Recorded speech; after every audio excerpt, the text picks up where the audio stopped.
I want to show you the sort of inspired business acumen that makes me a winner. Look at that. Goldfish. Gold mine, Terry. Gold mine. Terry McCann and Arthur Daly made one of the best partnerships on ITV. And how about this? We have filmed the guys together again for the first time since 1989. That's right, the real double act. The brilliant Dennis Waterman and my personal hero, the legendary George Cole. Hey, you don't want to miss this.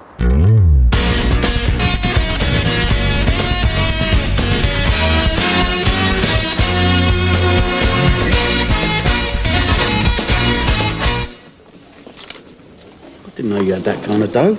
I could have mugged you. Yeah, with your background, you probably would. You're a very lucky young man. It's not many employers will give you a second chance.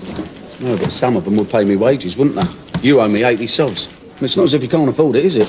Oh, it is? Well, it's just bits and bobs. I owe most of this. Yeah, 80 of it to me. Yeah, of course. Yeah. Hey, I hope you don't think I've 4,000 yet. Don't bother to check it. Just routine, sir. That's a G up. I just don't want to see you on a scrap heap of life. Excuse me, sir. This is £120 light. Never. I'm afraid so, Mr. Harney. Happens to all of us, eh? Yes, Mr. Harney.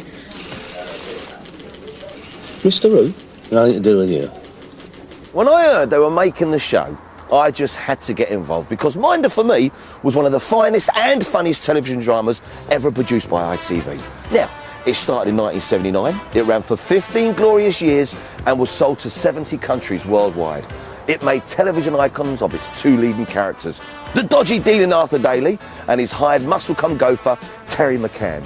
Do you know, it was one of the few things that would stop me going out at night with my mates. There with me, picture the scene, indoors, sat down, big mug of tea, feet up, click! It's Minder! I could be so good for you. Love you like you want me to.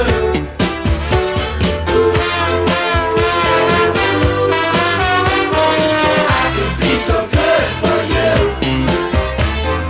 Love you like you want me to.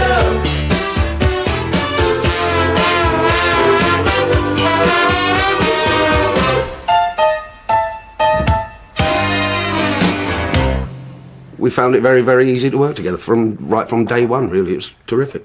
Well, we circled each other for about 2 or 3 days. Just a little sparring, see how it went. Yeah. And we realised we were both on the same wavelength. And he had the billing, so there's no fighting for the billing. So that was all right. But all I'm doing is sussing out the job market, all right? Job market? What, motorcycle messenger? Audio typist? Is that the limit of your aspirations? Listen, this isn't for you. This is for civilians. Workers. Listen, Arthur, I've had enough, right? Standing on the door in some Kazi and acting lippy hooligans. Kung fu kicks now it is. I'll tell you what, I've got a season ticket to the casualty ward. Boracic and all. Can't even get me best shoes out of Mendes. Oh, why didn't you say? Oh, look, that's a good one. Of course, Arthur Edward Daly would have described himself as a successful pillar of society businessman who owned a quality used car emporium in West London. But we all recognised him as a ducking and diving rascal who thought VAT meant vodka and tonic. 900, I said. Excuse me? How big are you? Hey? I might have something for you. What are you, 6'4"? 46 chest? Look at that. Could have been made for you. Savile Row. I'm just an ordinary painter. Oh, don't painters have suits? Don't they go out of an evening? Try it on. It's only 200 sobs. What did you say? I said to you, 170 sobs. Who do you think I am, David Hockney? A footballer? No, he's much smaller than you. Now look, don't drip paint over it, but have a butcher's at this. I don't think Arthur was a petty criminal, and I don't think he was a villain either. I mean, he was a rogue. Opportunity is a fleeting thing. Remember Fleming when he discovered penicillin? He was up a ladder at the time, was he? I don't think anyone ever checked that. Look, I'll tell you what I'll do. 150 sobs. This could be your lucky day. There is no need for that attitude, Terry. It's just that the gentry, well, they're different from the likes of you and, well, from the likes of you. You say that again, can't you? Born into money and privilege, living off the backs of the likes of me. And it's people like you that keep them there. Terry, remember where you are. Good God, Harrods is only just round the corner. Well, that's the way he was written as a lovable rogue. I mean, the scripts were wonderful. Dave, allow me 1 second to explain the nub of my proposal. Thank you. Now, your average punter comes in here, buys a drink, sits down at a table. What has he got to distract him? A fruit machine. He's left his newspaper at the office, he's read all the beer mats, and then suddenly he sees a sign. Winchester Waxworks. This way. I don't think there was a single episode that I'm not proud of and happy about, which is quite something. We are standing not 20 yards away from a geezer who takes punters for 20 quid meals at 7 ton a throw. You imagine 5 bookings a week? Do you know what that comes to? 3,500. It was a rhetorical question. There's a trouble with this country today. You can't find a good, honest-to-God, decent, professional thief anymore. They're all gone to live in bloody Spain. I think one of my favourite lines was right at the beginning. I said to Terry, I swear to you on my mother's grave. I did not know this, Terry. I swear I didn't. On my sainted mother's grave.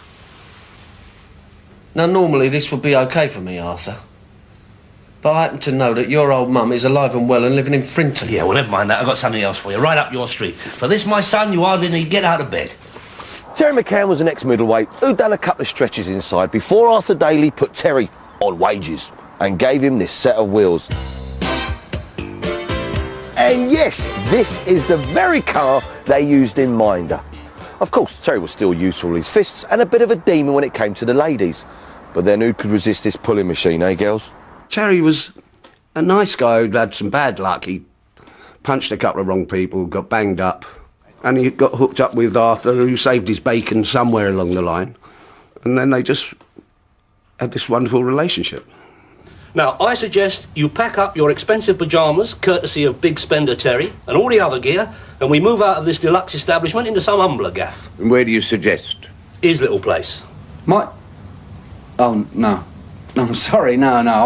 I've got a bit of, tonight. I don't care if you've got a bit of a with Miss World, Raquel Welch, and the entire Dagenham Gold Pipers. Tonight, Ernie is your house guest. I'm not sure that Terry being a ladies' man made it appealing for me. It was more the relationship with Arthur and there would be women involved. Hello, lover. Oh, bad timing, eh? Penny, this is Debbie. Just a friend. Just? I suppose Terry was one of the early lads, really. I mean, they'd always been there, but they were usually more criminal than Terry. Terry didn't want to go back to prison. He'd had that. He didn't want to do anything illegal, which was dangerous working with Arthur. Our son.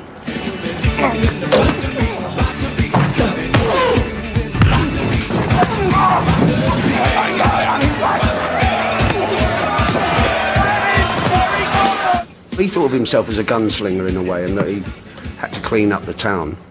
And so every now and again he did put himself in situations which he needn't have been in, or Arthur got him into situations he needn't have been in.